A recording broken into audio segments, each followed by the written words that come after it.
Vraiment. On aborde peut-être le premier sujet, tout simplement, qui nous ramène là. C'est vrai que vous êtes là tous les deux dans la même émission. Je crois savoir que c'est la première fois que vous êtes au même live, sur le même plateau, en tout cas au même moment. Ouais. D'accord. Donc on va confronter un peu les avis sur la discussion. Non, c'est vrai que l'une des thématiques qu'on trouve intéressant, effectivement, d'aborder là pendant une quinzaine de minutes, une vingtaine de minutes là qu'on a devant nous. Donc vous n'étiez pas à la fondation d'entreprise. C'est vrai qu'on parle beaucoup de startups qui se montent là actuellement, où finalement le rôle de fondateur, finalement un des fondateurs d'entreprise devient le DG. Ce qu'on trouve intéressant, c'est peut-être, ce qui peut être intéressant, ce serait de raconter toi comment tu as vu peut-être il y a 5 ans ton arrivée dans cette entreprise, comment ça a évolué, mais en tout cas comment tu as pu trouver ta place en tant que DG d'une société que tu n'avais pas fondée, une société relativement jeune, hein, effectivement, 14 ans ça reste encore entendable. Comment tu... Adolescente. Exactement. En pleine crise, ça c'est le sujet d'aujourd'hui. Non, je pense que la crise est passée, justement, c'est il y a 5 ans quand j'ai rejoint l'entreprise. Chez PrestaShop, c'est génial, on arrive chez une belle pépite de la tech française, qui est quand même leader des plateformes e-commerce en Europe, en Amérique latine. Et on parle de 300 000 marchands qui utilisent PrestaShop dans le monde, 300 000 entreprises, 22 milliards de volume d'affaires générés par ces marchands. C'est assez unique.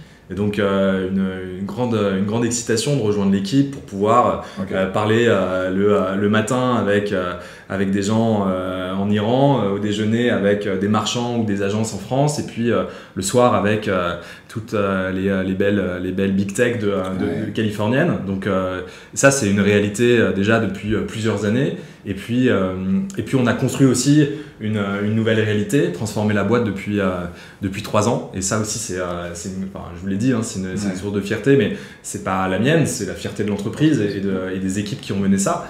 Et d'ailleurs, clin d'œil, parce que ou qu'elle soit encore dans l'entreprise ou partie depuis, vous avez toutes et tous contribué à quelque chose d'unique, participé à ce leader français. Ouais.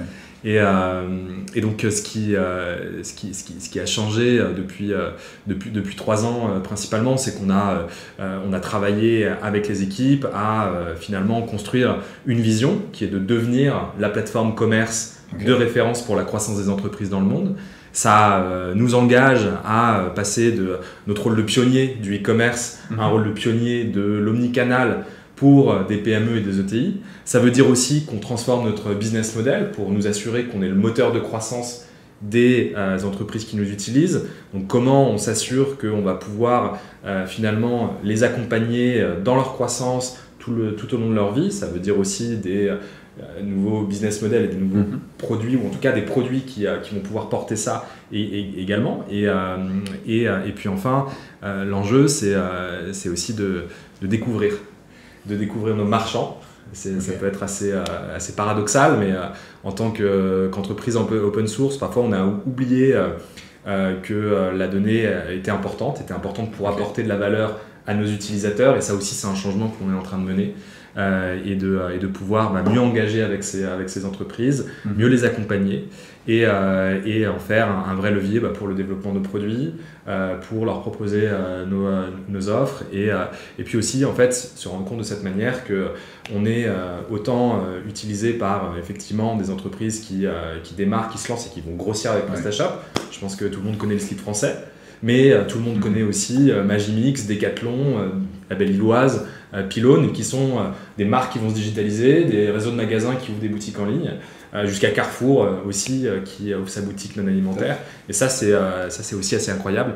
Et là je donne des exemples français, mais on pourrait dire la même chose en Espagne, en Italie, au Mexique, en Pologne.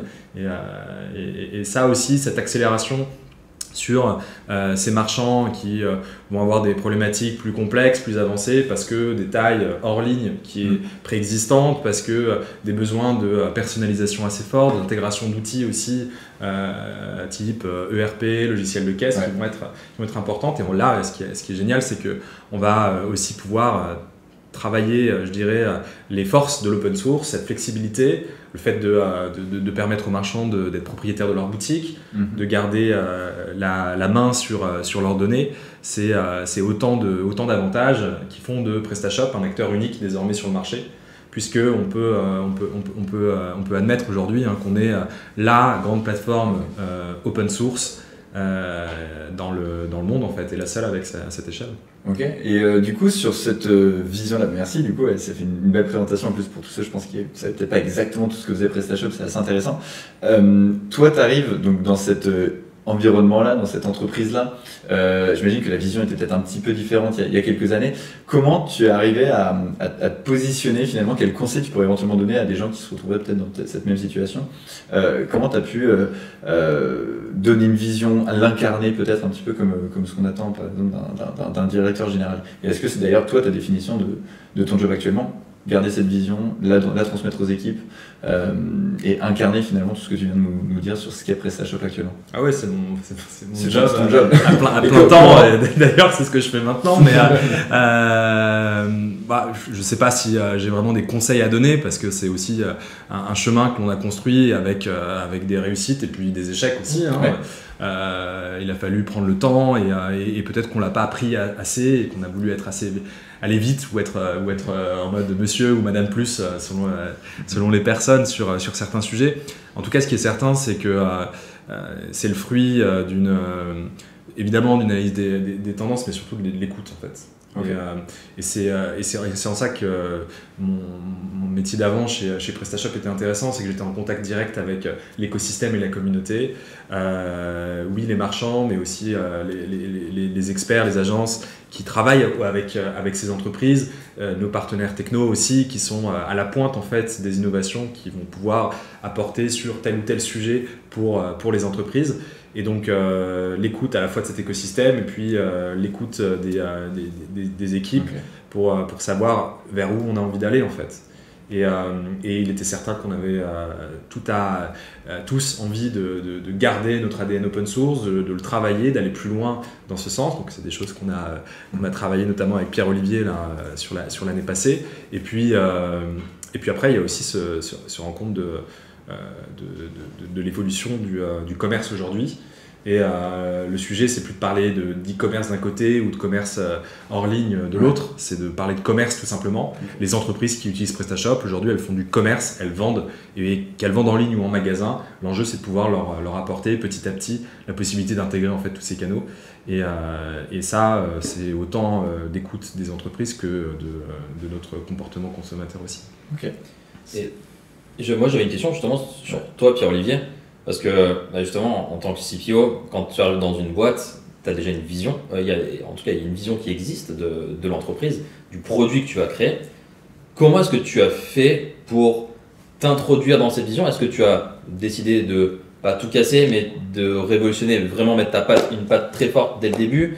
Est-ce que justement ça a été plus smooth, tu es arrivé et petit à petit en fait, tu as commencé à imposer tes idées? Est-ce que tu étais complètement d'accord avec ce qui était prévu avant que tu arrives? Comment s'est passée un petit peu cette transition? Et justement, comment est-ce que toi tu as pu le voir, Alexandre? Est-ce que vous étiez d'accord dès le début sur la même vision et c'est pour ça qu'il y a eu match et donc c'est pour ça que tu es là? Comment ça s'est passé? De façon très humble, justement, je suis pas arrivé avec une vision, loin de là. En fait, le vrai sujet, et c'est aussi peut-être une des premières fois que je le fais, c'est peut-être l'expérience qui aide aussi à avoir cette approche-là, à se dire qu'en fin de compte, il y a déjà un certain nombre de choses qui existent, et surtout, quel est le sujet finalement de la boîte à ce moment-là, et quel est finalement le plus gros problème à résoudre. On revient sur une démarche, voilà. Et c'était avant tout comment les équipes interagissaient entre elles, travaillaient entre elles. Et il y avait pas mal de choses, mais il y avait effectivement un certain nombre de problèmes qui remontaient et je me suis dit que c'était peut-être le premier sujet à traiter. Et ça peut être étrange de dire on commence pas par la vision, on commence par finalement l'organisation, voilà, et c'est ce que je me suis dit qui était le plus bénéfique pour l'entreprise. Parce que de toute façon, le point de départ, si les gens sont bien, on pourra effectivement construire de belles choses.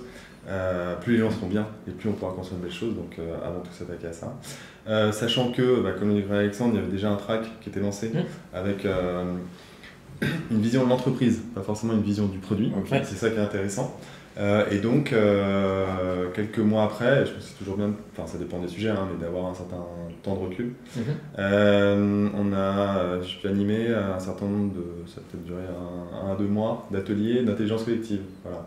Et c'était une façon finalement de recueillir et d'impliquer la grande majorité de l'entreprise et l'ensemble au-delà des expertises, c'est aussi des visions et de la connaissance existante sur toutes les problématiques pour partir vraiment par rapport à la mission de l'entreprise, où est-ce qu'on pourra aller demain, comment ça pourrait se traduire pour non pas un produit mais l'écosystème produit. C'était toute cette complexité aussi qui était assez vaste à traiter et toujours de façon humble, c'est-à-dire que c'est pas forcément une étude très approfondie. Avec pas mal d'input de l'extérieur aussi, mais seulement avec la connaissance existante interne, qui est déjà majeure. Voilà, exactement. Et ça a permis, je pense, d'éclaircir un certain nombre de choses, de le rendre plus concret. C'est principalement ce qui est ressorti finalement à la suite de ces ateliers. En tout cas, que les personnes étaient... moi, le feedback principal que j'avais, c'était effectivement qu'il y avait assez cool, on voit mieux ce que ça pourrait donner. Voilà. Ensuite, il s'est passé des mois. On a actionné d'autres priorités et c'est encore une fois un switch majeur, c'est que finalement l'évolution de la vision elle se fait pas forcément dès le début, pas forcément à un autre moment et je pense que c'est maintenant qu'on va commencer à vraiment, en tout cas moi je vais commencer vraiment à l'accélérer parce que c'est le bon moment pour la boîte par rapport à ce qui avait déjà été lancé, ce qui avait été construit et ce qui était en cours et autre sujet très intéressant. Pour préparer l'année et cette année-là, on a dû faire des choix assez drastiques, comme toute entreprise, pour se décider sur quoi on met nos efforts. Et c'était pas encore un sujet de vision, produit. Voilà, donc toujours, je reviens sur l'humilité. Je pense que c'est un vrai sujet. Et d'accepter finalement que ça prenne du temps. VS, j'ai pu le faire dans d'autres expériences, par exemple l'exemple que tu as cité, où j'ai commencé par ça, poser une vision par rapport à l'existant avec un gros travail de fond et tirer le fil une fois qu'on a cette vision. Voilà, là ça s'est fait autrement et je pense que c'est avec vraiment le point de se dire qu'est-ce qui est le meilleur pour la boîte à un instant T. Et c'est vraiment ça le driver principal. Et tu parles justement tu as commencé donc avec une organisation, avec en tout cas comprendre les équipes et comment elles voulaient fonctionner. Est-ce que tu as senti un peu des freins ou peut-être une méfiance qu'on peut avoir parce qu'il y a un nouveau directeur, un nouveau responsable qui arrive, responsable produit? Non, non, enfin, c'est une chance. C'est plutôt une envie, mais c'est assez caractéristique de PrestaShop. Il y a une vraie envie et une vraie acceptation des nouveaux entrants. Je pense que ça, alors je parle peut-être pour moi, mais aussi je l'ai entendu par ailleurs. Finalement, il y a, ça rejoint cet esprit communautaire, je pense. C'est une entreprise qui est vraiment passionnée, donc c'est vraiment une équipe assez soudée. Qui intègre facilement ces nouveaux membres. En tout cas, moi j'ai commencé chez PrestaShop 15 jours avant le premier confinement. Donc voilà, le bon timing. Et le feedback de ça s'est super bien passé. Donc voilà, donc les 15 premiers jours dans les bureaux, ça permet quand même de voir les gens, de les rencontrer en vrai et d'avoir déjà immergé dans l'aventure. Hein. Donc ça, c'est vraiment pas négligeable. Mais ça s'est vraiment très très bien passé. Donc ce que tu conseilles, c'est vraiment d'abord regarder l'humain et éviter de se confronter à la résistance au changement. Parce que me remonter les gens, c'était ça, avant tout. C'est j'arrive pas à avancer, ou je suis coincé là, ou je sais pas. Et puis au fur et à mesure des semaines, tu te dis en fait là il y a vraiment un truc qu'on peut vraiment améliorer, ça va apporter énormément. Donc travailler d'abord là-dessus. Et du coup, c'est intéressant parce que tu dis, d'expérience, je ne voulais pas arriver avec ma vision, avec une vision prédéfinie et donc la construire. Qu'est-ce que tu penses justement que tu as apporté? Alors, tu as eu cette écoute en tant que responsable, donc tu as construit finalement toi-même tes premiers mois dans l'entreprise en fonction de ce que disaient tes équipes, mais d'un point de vue peut-être plus hard skills, entre guillemets, comment tu as pris le taureau par les cornes? Comment ça s'est passé en fait? Quelles ont été tes actions un peu Ça a été beaucoup de méthodologie produit. Donc comment, il y avait déjà certaines personnes, et principalement les designers, qui allaient chercher le contact et feedback utilisateur, mais on était encore très très loin, ça se faisait assez peu dans le reste de la boîte. Donc c'est comment finalement on intègre déjà le user. Nous partons déjà de ça dans tous les processus de conception. Ensuite c'est finalement comment on délivre finalement des livrables qui soient assez efficients et qui permettent aux autres équipes de travailler. Donc ça a été beaucoup de travail sur les méthodos. Produits. Commencer par les méthodos. Ouais, commencer par les méthodos. C'était le besoin aussi. C'est une petite anecdote, mais finalement, aujourd'hui, je pense que l'équipe est arrivée à un certain niveau de maturité. Toujours un peu inégal, mais c'est normal. Sur tout ce qu'on appelle la conception, pas quand on parle d'une feuille blanche, mais quand il y a un gros sujet, on veut vraiment le délivrer, etc. Ouais. Et tout mon point auprès de l'équipe là, la rentrée, ça a été justement, c'est bien de sortir une feature, c'est d'avoir intégré au maximum le user dans la conception de cette feature. Enfin, le feature de voilà. Mais l'histoire, elle commence une fois qu'elle est live. Et finalement, en fait, on dérisque en intégrant le user dans tout le processus de conception. On dérisque au maximum le fait de tomber vraiment à côté par rapport aux besoins, mais c'est juste du dérisqué. On n'a pas vraiment réalisé finalement et assuré d'avoir répondu aux besoins. Et donc après, c'est qu'une question d'amélioration continue. Et donc on rentre dans cette phase-là où on va aller dans l'amélioration continue à partir de la data et de la data réelle de l'usage. Donc on peut le faire aujourd'hui parce qu'on a mis en place avec l'équipe, alors maintenant c'est vrai que pour répondre à ta question, on a identifié 3 chantiers majeurs assez rapidement, exactement, dont un qui était l'analyse de l'usage, et donc le tracking de l'usage. Il fallait commencer par ça, pour pouvoir l'analyser, il fallait le traquer. Évidemment. Et donc effectivement, on a fait des groupes de travail, ceux qui avaient le plus envie de travailler sur tel ou tel sujet, et il y a eu tout un travail sur le tracking qui a permis de nous donner à l'équipe, pas sur l'ensemble de l'écosystème, c'est trop vaste, mais sur une partie conséquente, des outils. Et qu'on exploite de plus en plus. Top. Voilà. Donc c'est cette acculturation à utiliser la donnée finalement un peu et le user-centrisme dont tu parlais tout à l'heure sur leur base. Ouais, exactement. C'est vraiment les deux points majeurs. Ok. Et après aller vers de l'intelligence collective aussi. Beaucoup de design thinking dans ce sens-là. Et je trouve que la force majeure de ce truc-là, c'est finalement plutôt que de pondre une réflexion en chambre, je caricature un peu.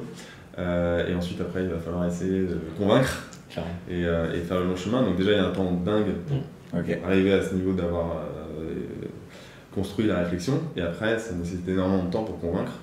Alors que de le prendre dans l'autre sens, c'est-à-dire de ne pas construire la réflexion, on revient sur la vision, mais de le faire avec les personnes, finalement, sans parti pris initial. Et c'est ça qui est le plus dur, en fait, c'est de ne pas faire de choix soi-même. Ça amène, quand on sort de cette phase-là, en fait, les gens sont déjà convaincus. Donc on a déjà fait le job. En fait. Parce qu'ils étaient déjà inclus. Exactement.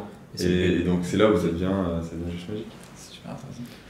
Et justement, toi Alexandre, est-ce que tu attendais, parce que forcément vous aviez quelqu'un au produit avant, qu'est-ce que tu attendais justement quand tu as recruté Pierre-Olivier ? Est-ce que tu voulais qu'il change tout ? Est-ce que tu voulais qu'il fasse une vraie révolution ? Est-ce que tu voulais qu'il aille dans la continuité et donc comme tu as fait petit à petit prendre les rênes ? Qu'est-ce que tu attendais finalement concrètement quand vous avez changé complètement de direction produit ? Parce que c'est un vrai gros mouvement finalement dans un écosystème produit. Oui, mais je dirais plutôt qu'on a ouvert un nouveau cycle en fait. Je pense qu'on a fait évoluer positivement l'entreprise avant l'arrivée de Pierre-Olivier. Et on avait besoin aussi d'entrer dans un nouveau cycle pour aller plus loin. Donc la vision de l'entreprise, ça permet de poser un cap et de délimiter certainement un cadre. Et après, effectivement, il y a une appropriation à faire dans les équipes sur nos produits par rapport à ce cap. Et c'est ce que décrit Pierre-Olivier. Et je pense que, je peux dire ça assez directement, tous les deux, on a cette volonté de transformer. Et ça a été la mission de Pierre-Olivier quand, dès l'entretien, tu es aligné, je crois, avec la vision qui était posée, ce cap. Après, derrière, il y avait tout à faire par rapport à ce cap pour aller continuer à construire les marches et à avancer avec notre vision produit, roadmap, organisation, etc. Et c'est ce que Pierre-Olivier a fait directement en identifiant là où il y avait des choses à faire évoluer, à changer, et notamment l'organisation. Et donc effectivement, on a posé un schéma d'organisation qui était plus poussé que le précédent, mais qui s'imprégnait du précédent. Les tribus, les squads, elles étaient déjà là. Après, il a fallu repenser deux choses. Un, leur structure, leur composition, et deux, les interactions. Et je pense que dans les interactions, nous, les squads sont constitués de deux têtes produits essentiels que sont les product managers et les product designers. Évidemment des développeurs qui ont des rôles après de Scrum Master, de shérif même pour certains, etc. Mais il y a évidemment aussi la QA qui fait partie de la squad. Mais ce qu'on a construit avec Pierre-Olivier, mais pas seulement avec Eric, avec notre CTO, avec Eric Sénéchal, Christophe Bourron, notre CRO, c'est le fait de constituer une squad, je dirais, renforcée avec vraiment les métiers qui comptent pour faire avancer le produit et pour apporter de la valeur à nos utilisateurs et à nos clients. De plus en plus dans cette logique d'apporter de la valeur aux clients.